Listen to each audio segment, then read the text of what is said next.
అక్క, వారంలో నాకు పెళ్లి ఉంది. నాకు స్కిన్ మొత్తం పీల్ అయిపోయి పీల్స్ ఉంటాయి కదా, అవి ఇస్తారా?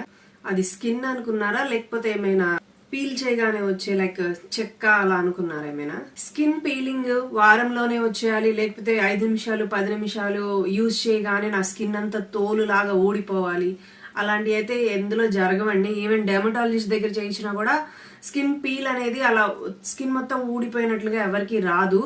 సో మీ స్కిన్ కెమికల్ పీల్స్ వాడినా మీకు కొంచెం కొంచెంగా మీకు తెలియకుండానే లైట్ గా అక్కడక్కడ స్కిన్ అనేది పీల్ అవుతూ ఉంటుంది. లైక్ చలికాలంలో మనకి స్కిన్ ఊడుతుంది చూసారా, అలాగా ఊడుతుంది తెలియకుండానే. అండ్ మాయిశ్చరైజర్ అప్లై చేస్తే ఏంటంటే ఆ స్కిన్ పీల్ అయినా మీ స్కిన్ ఇరిటేషన్ అవ్వకుండా ఉంటుంది. అండ్ ఫేస్ వాష్ చేసినప్పుడు ఆ పీల్ అయిన స్కిన్ అనేది కొంచెం కొంచెంగా పోతుంది. సో అలాగా స్లోగా మీ స్కిన్ అనేది పీల్ అయ్యి స్కిన్ బ్రైటర్ లుక్ అనేది వస్తుంది. కానీ ఒక వారంలోనే 2 వారాల్లోనే అలానే